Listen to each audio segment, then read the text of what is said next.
All right, joining me now, very excited to have this wrestler on the podcast. I feel like I know this guy, even though I don't, because we're both from Long Island, but he has been in the business for a long time, does a lot of stuff, adding to his menu now because he's going to be on SiriusXM's Busted Radio every week, which we will discuss. He is Matt Cardona. Matt, how's it going? Good. How are you? I'm well. Appreciate you doing this. Like I said, fellow Long Island guy, so I'll try not to, make the whole I've had MJF on a couple of times, and I end up doing like 20 minutes on Long Island, and the non-New Yorkers get mad, and the New Yorkers love it. So listen, I love Long Island. I got the 516 tattooed on my shin, but I'm Orlando now for life. Orlando, Florida, baby. No, you can't. Back. You can't say for life if you're a New Yorker. Life. I'm here right now for my brother's wedding. I'm on Long Island at a Courtyard Marriott. But man, there's nothing better than I travel all year round. There's nothing better than it being December, and then you're in gym clothes. You're like by the pool. You know what I'm saying? There's nothing better than that. I'm sure. But you can't get the bagels and the pizza and you can't. I will say that there are no good bagels. No good pizza, no good chicken parm. I'll say that. No good heroes, whatever you want to call them, subs. Yeah. That doesn't exist down there. All right. So we got you to admit that at least. Now, you've had one of the more fascinating wrestling careers, especially over the last several years. You were in the WWE for a long time, and they let you go. You carve out this unbelievable career, independence and other companies. We've seen you in TNA. We've seen you in AEW. But you have so much other stuff going on. You have this podcast that's hugely successful. And now you're going to join SiriusXM, Busted Radio. Busted Open. Hey, you forgot I have my own toy company, too. Don't forget that. I can't. The whole list is ridiculous. I know you go to. It's really ridiculous. It really is. Yeah, I know you go to like Disney every day, basically. Like not every day. I do have an annual pass. I don't go every day. I wish I did. How many times a year you think you go? It depends. Like, my schedule is really busy. My wife's really busy. Maybe we'll go like once every 2 months. But then, for instance, in May, I had friends and family coming every single week. So I was there, bam. So it's like, it depends. We don't go enough. We don't, in my opinion. That's funny. I would go every day. I love it there. Yeah. We'll get into that if we have a little time. I want to get into sort of the wrestling stuff, but let's go. Let me say it properly because I said Busted Open, Busted Radio, but it's actually now July 1st they changed it. It's Pro Wrestling Nation. Yes, 24/7. So you're a new host on the channel, SiriusXM channel, Pro Wrestling Nation 24/7, and they've basically dedicated an entire channel there at Sirius to Pro Wrestling. Tell everyone just what you're going to be doing and why you wanted to do this. What appealed to you? Because like you said, you're already busy. So what do you add in something to your plate for? So they came to me earlier this year. I've done the show as a guest, the Busted Open show, many times to promote things. And they came to me earlier this year, asked if I was interested. I said, hey, like I can do it one day a week if you could figure out a way to adjust, your schedule to my schedule. And they did. I don't know why they did, but they did. So I do it with Sam Roberts every Tuesday now. It's been only 3 weeks, but it's been a lot of fun. And you never know where this is going to go. There's going to have to be life after wrestling. But like we said earlier, I love having things on my plate. I say crumbs make crumb cake, make a little here, make a little there, make a little there, and it all adds up, So I definitely want to diversify the portfolio if you want to consider it that way. Do you regularly think about life after wrestling? No, never. That means a lot. Okay. I mean, I've been doing this professionally 21 years. I'm 40, but I feel like I could keep, obviously, Father Time is undefeated. He's going to catch us all, right? But I feel like I've not slowed down one bit. If anything, I've gotten better, definitely worked smarter. This has been my lifelong dream. I was, obsessed with wrestling as a kid. I was doing the backyard wrestling. If you're listening, don't try this at home, but I did it. So like while I've only been professional wrestling for 21 years, I feel like I've been taking those bumps for like almost 30, and taking them on the grass, in the basement. So you were saying if you were in the WWE, you'd probably have to ask to do this. Is that what you said? Yeah, that's it. It's a big corporation, a big company. They control everything. But now I control everything. Matt Cardona controls everything. I just want to go through it. I'm sure I know you've been through this a billion times, but I do find the story fascinating in terms of how you've built this career. You get released from WWE 2020. Was it because of COVID, do you think, or do you think they didn't have storyline? It was COVID. It like COVID had just started. So it was April 15th, 2020. We get a notification in our WWE talent app that Vince McMahon's going to make this announcement, and there's a video that he makes that I think is just sent to the talent. That I don't want to paraphrase. Basically, people are losing their jobs today, right? And I'm thinking, well, I hope it's me. That's what I was thinking, which is crazy to think. Yeah, really? Because a year prior, myself and I don't want to say everybody on the roster, but everybody I talked to at least were offered brand new deals. And now I don't have proof of this, but I think because AEW was starting. So everyone was offered brand new deals, these 5-year deals. And I wasn't sure if I wanted to stay or go. So for a whole year, we were negotiating. I didn't sign that new contract. My contract was going to be up in that July or August that year anyway. So when I saw, a lot of my buddies getting released, I was thinking, oh my God, are they going to just let me like sit and rot until August? Like just fire me now, let me get my life together. So when the call came, it was not an upsetting call. In fact, I don't have much wrestling stuff in my house. I do have a toy room that's covered in wrestling stuff, but other than that, there's no wrestling stuff in my house except a painting a fan made me of when I won the Intercontinental title at WrestleMania. My dad legitimately hopped the barricade, slid in the ring, gave me a hug, and I have that hung up in my house. And when I took the call getting fired, I was looking at the painting, just smiling, knowing like we did it. Everything's gonna be great. It's all good. I was going to ask you that a little later, but since you mentioned, we could cover it now and then shift back. When you won that Intercontinental title at WrestleMania, you had the title for one day. I love it. Yeah, one day. Okay. Did you know going into Mania you were going to only have it for, like, when do you find out you're only going to have it? I did. Were you pissed or were you happy you still got the WrestleMania moment? I wasn't even supposed to be in the match. Right. I wasn't even supposed to be in the match. And then someone got injured and I went to the head writer at the time and I just spilled my guts and like basically why I have earned a spot in this match, why I deserve to be in this match. For some reason that, they got me in, and just hearing my music play at WrestleMania was the win. Walking down that aisle was the win. Okay. Yes. Obviously winning the title was the greatest accomplishment in my career. And then add to it, my dad legitimately hops the barricade, slides in. At the moment I was pissed. He's stealing my spotlight, right? Also, we were in Dallas, Texas. So, of course, my dad, if you know anything about my dad, he's ridiculous. He was wearing a WrestleMania cowboy hat. So he slides in the ring and he tries to put the cowboy hat on my head. I'm like, get this off me, Right. But looking back, it's such like a defining moment, a moment I'll never forget. Maybe the best moment of my life, So the fact that it ended the next day, I think it adds to the Zack Ryder story, the Matt Cardona story. If I would have had it for another month or two and lost it at some random show, who cares? Yeah. It just adds to it. He finally gets it, it gets taken away. And that's the story of Matt Cardona and Zack Ryder, whatever you want to call me. I work my ass off. There's highs and lows, but you can't get rid of me. Yeah. I was just wondering if that played a factor in you being happy that you're getting released then in 2020. I didn't know if it was something like, no. And just gave me a one-day title run, No, and that's years later too. That's a couple years later. So like 2019, I win the tag team titles in WrestleMania. Even then, we have the titles for a couple months. Who cares? I wish we would have lost them the next day too. So when you get the release in 2020 over COVID, you're happy about it. And then you go on this run with the independents and do something we really haven't seen that often in the wrestling business, where you just take off after leaving WWE.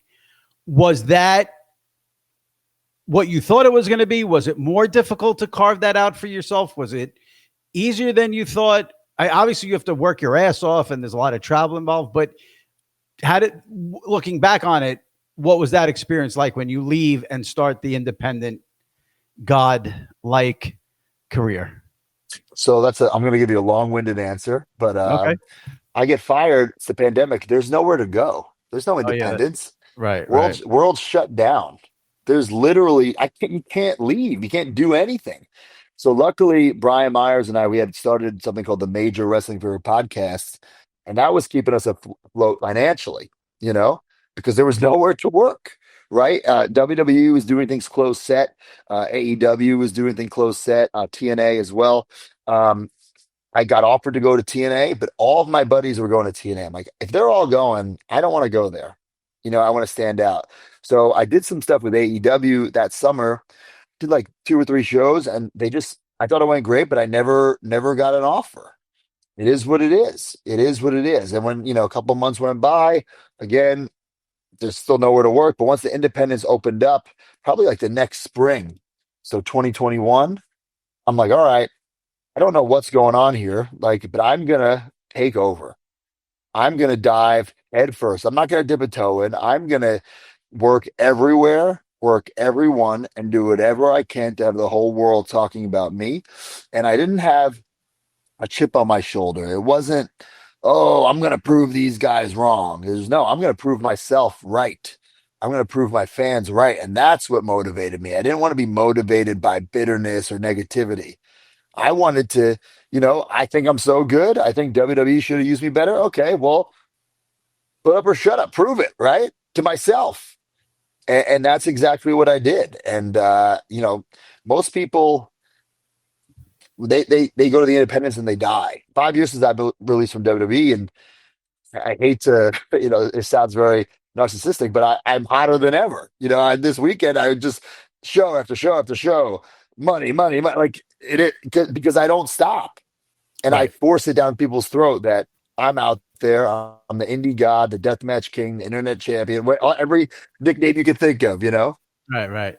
So even though you are all of those things, is the goal to get back to the WWE, or you don't care if you ever get back there or not? So listen, like if WWE called me or AEW called me or even TNA, they offered me something, of course I'd have a conversation, right? And this has been getting me a lot of flack with the internet wrestling community now because, I get interviewed like this all the time and people ask me this question, then I give an answer, and then they say, oh, now Cardona's begging to go back. I'm like, look, I'm just answering your question, right? Right, right, right. Am I surprised I haven't been offered anything? Yes. But if not, so be it. I don't care how you define success, happiness, accolades, money. No matter how you define it, I'm more successful than I've ever been. Matt Cardona is more successful than Zack Ryder. I'll tell you what, he's having a lot more fun too. Do you have a guess as to why they haven't tried to bring you back? I have no idea. I can't even speak to that. I can't predict. I can't look into a crystal ball. I can't get into somebody's brain. All I can do is focus on me and being the best version of me. You feel like you have a good relationship with Triple H? I don't have a bad one, that's for sure. You know, Okay. every Yeah, yeah. every once in a while, I reach out, let them know what I'm doing, but there's no offer. It is what it is.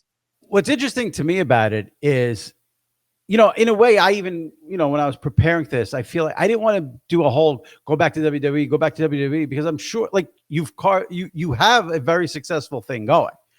Right. But the wrestling fan in me knows, and we've seen this time and time again. I mean, we saw it last night with Roman Reigns, we saw it with Cody. When someone goes away and then they come back, that's like the best thing in wrestling. It seems like it seems 100%. it seems in wrestling, the slogan "absence makes the heart go fonder" is more prevalent there than anywhere. So I imagine, hopefully, if they brought you back, they do it smart. It's New York. You come out like that place is going to go ape shit.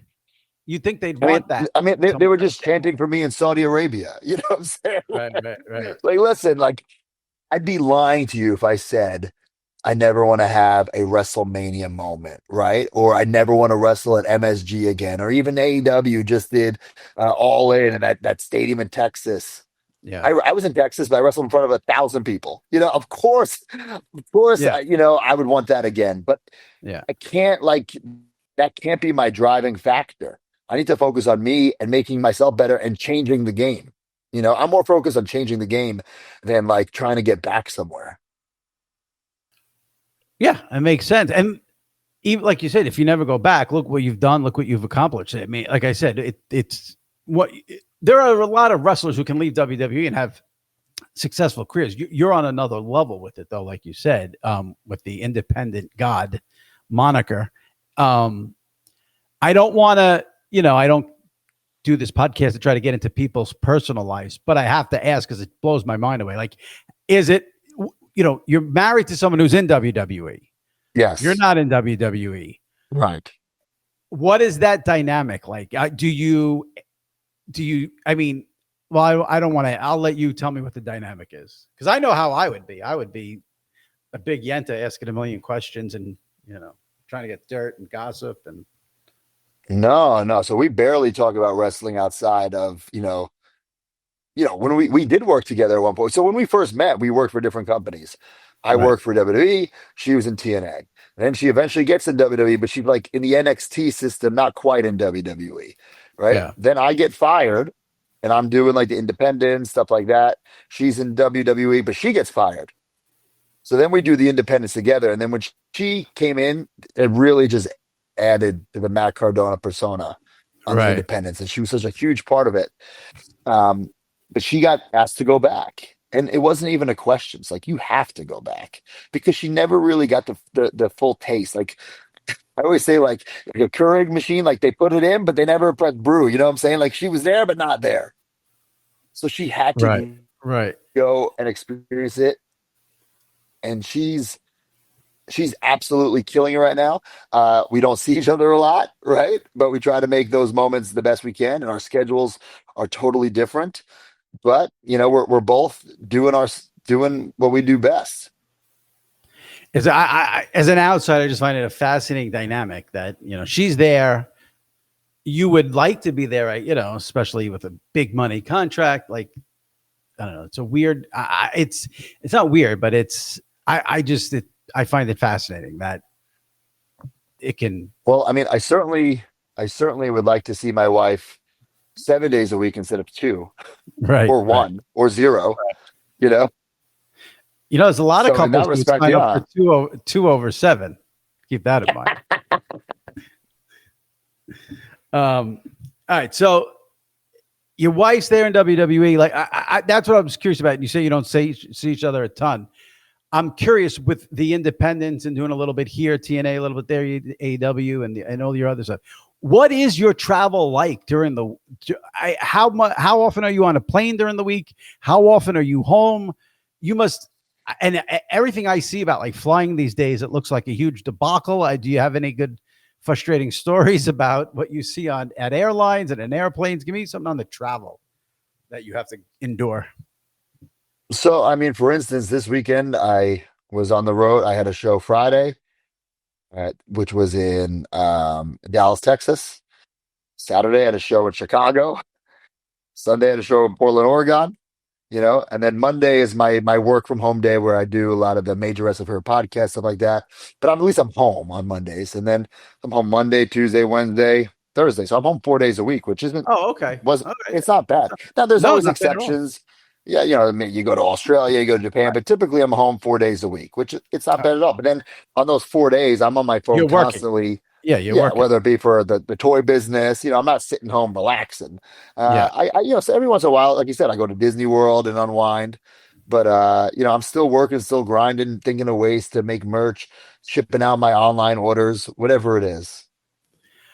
I want to get into the podcast and the figure business and all that, but I want to ask, and I don't know, I went into this and I was like, I wonder, like, if you hate talking about WWE and getting the WWE questions, and then I was wondering if you hate going back and talking about what I absolutely love to death, which was the Z True Long Island story and those videos you did. I can't tell you how much I thought those things were so genius at the time. And I love the way the internet community got on board and the WWE really wasn't on board and they didn't get it. But that stuff was so groundbreaking and so ahead of its time. Like if you'd had that thing now, like that show now is what all these companies want is, right. So internet and clips and viral and YouTube, everything's YouTube clips. Go ahead. Sorry, I didn't mean to cut you off. No, so I mean, if I didn't start that show, I wouldn't be talking to you right now. Yeah. You know, that show defined me. It made my career. It set me up for a life in wrestling, that show. I was in WWE, wasn't getting used the way I wanted to be used. And I decided I'm going to do something about it, and I started a YouTube show because I know, maybe I didn't know it. Now I know so 100%, but maybe then it's about the connection with the audience, right? The audience needs to feel a connection to you. And if I'm just in the ring on Raw, sometimes with no entrance, losing in 3 or 5 minutes, why would I like this guy? Why, I'm Right. like, I got to give him a reason to like me. So I started this YouTube show to show my personality, to show I'm a wrestling fan, or to show I like Star Wars or action figure, whatever. And then I eventually, started making it evolved. I started adding my dad in and my friends, and I filmed myself at home, and it took off. I became the internet champion, right? That show, it set me up for everything. And like today, I mean, since then, how many of those shows there's been so many, and that's just how it is. That show today would make you a shit ton of money with what YouTube has become. And Right. So even then, I knew, since I started on my own YouTube channel, I even know then I can't monetize this because like doing stuff outside of WWE, like we just said, you'd have to ask to do this interview, right? So doing what I was doing, I knew it was going to stir the pot, right? And I knew I was either going to get noticed or get fired, and I knew that buzz that I would create would get me to TNA or something. So I knew I would get buzz either way. I didn't want to get fired. I wanted to become a superstar in WWE, which I did eventually. But that was the motivation. It's like I need some buzz, and that's exactly what I got. Correct me if I'm wrong. Also, at that time, the WWE, it's totally different now. Like the WWE right now, they're so on top of everything with social media and YouTube and all that stuff. Back then, they really weren't. Like to me, they had no clue what they had on their hands with you in that show. And I mean, it's kind of why that's why probably you were able to do it, because they didn't care. I remember when I first started a podcast here a long time ago, my boss was like, "Oh, I don't care about podcasts," because you probably had that in WWE. You probably were like, "Oh, I have a YouTube show," and they're like, "Oh, we don't care." Yeah, they had a YouTube channel, but it was just clips from the show. Yeah, and then I think when they found out about it, it was almost like too late. Where like the fans are chanting my name at shows I'm not even at. My merchandise is in the top sellers. I'm not featured on TV. And it was like, well, what do we do with this? I'll never forget. They wanted to move the show to WWE.com. I'm like, are you kidding me? I said, no one goes to WWE.com. They go to YouTube. You know what I'm saying? Like WWE.com is not cool. And then, it worked. They finally put me on TV, and some of those moments were incredible. Madison Square Garden, The Rock makes his return. We talk about big returns. The Rock makes his return. They're chanting for me at Madison Square Garden when The Rock's in the ring, which is a cool moment, and then that first year of me doing the show all by myself, and I'm not complaining. I filmed it. I funded it. I did all the editing, which I'm sure you could tell because it was horrible. But that's what made it great. That's what made it great. Right. That was the charm of the show. You driving down the Long Island Expressway, and it was great. Yeah. But the next year, WWE signed a big multi-million-dollar YouTube deal. Right. And like my show had to be a part of it. So like it went from something I was doing to get over to now like, no, you have to do this show. Yeah. Oh, by the way, you still have to film it yourself. You still have to fund it yourself. You still have to edit it yourself. And unlike the first year where I saw my career going up, up, up, up, up, the second year I started going down, down, down, down, down. And it was very disheartening. But I blame myself for that. I don't blame anybody else but myself for that. So you were supposed to fund it, but were you getting the profits? No.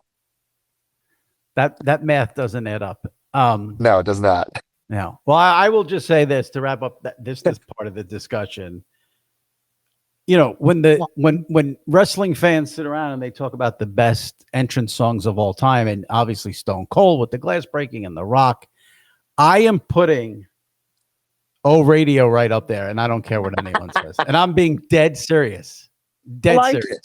That is awesome theme song and woo woo woo. I loved it all back then. So And you know what? I did too, and a lot of people did. And listen, I'm so grateful for that time of my life, of my career. But you know, that's the past. And I knew once I left WWE, I couldn't just and I say this to people all the time. When you get fired from WWE, you have like three options, right? You can either like boo boo face and feel sorry for yourself and just fade into obscurity. You could like live off that WWE run and like try to make money off that forever, which you can, or you can totally reinvent yourself, right? And that's what I chose to do: reinvent myself. Uh, I hate saying become my own boss, but become my own boss and do everything on my terms, my way, and try to change the game again. I truly believe I changed the game in 2011. I'm trying to do it again right now, and that was and as I said, I'm proud of Zack Ryder.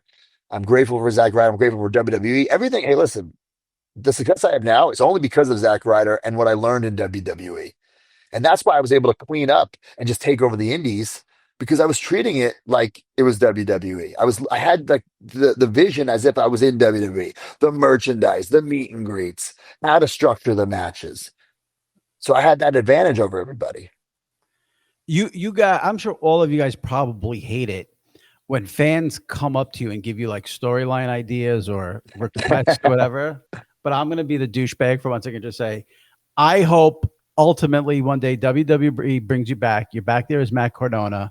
But I hope there's one night, whether it's at the Garden or the Coliseum, we get one night of Zack Ryder on the radio in that building just once, one more time. That's my request. Listen, I might sound egotistical saying this. You tell me Royal Rumble, it doesn't have to be in New York. It could be Raw. It could be SmackDown. I don't care where it is. That woo woo music plays, the place is going to explode. Absolutely. It just is. And like, you know, and if I were to ever go back, I would not want it to be Zack Ryder. You know, I'd want it to be me. Yeah. But there's no denying if that music played, the place would go nuts. Absolutely. All right, let me talk about some current times here before we wrap it up. I have to ask you, obviously, because it caused a big stir. A few weeks ago, the WWE has an event. John Cena does a promo, and he mentions three guys not currently with the company. It was Dolph Ziggler and Claudio and yourself. Were you watching it? Did you find out after the fact? What was your reaction? And have you heard from Cena about why he mentioned your name? So I was at a TNA show actually, so I was not watching. And Matt Cardona is going to milk this for all it's worth, you know? So like I have a t-shirt right now. Hey, Matt Cardona, you know, right away, put that up there. Right. That weekend at GCW, I went up on the turnbuckle and said, "Hey, John Cena," you know, got that clip going viral on the internet. Like I'm all about milking any moment I can till there's no milk left. You know what I'm saying? I had no idea that was coming. I don't know why he did it. I certainly appreciate it. John, I'd consider a friend. So maybe he was throwing me a bone, whatever he was doing. I've heard some other. So to this day, 4 weeks later, you still have no idea why he mentioned your name. No idea. You don't send him care. a text and say, what was that about? I said, thank you. I said, thank you very much. You know, and but I don't need to, I don't need to say, I don't need to ask why. I don't need to know why. Right? Oh, I don't need to know why. Want to know, like, but I mean, you don't want to know if there was a reason, like what was he, you know, was it off the cuff? Did he plan it? I would want to know that. You don't want to know I mean, if you know anything about the promo he was doing, it was kind of spoofing the CM Punk pipe bomb, where CM Punk years prior had said hello to people off camera who didn't work there. Okay. So whether he was doing that, and then I've seen some these other conspiracy theorists where like the MC, the mat is supposed to stand for somebody else, and the Nick is supposed to. And you know what? I don't care. He said my name, and I milked it. So I don't care what the reason is. Good. I like that. I love that you have t-shirts about it.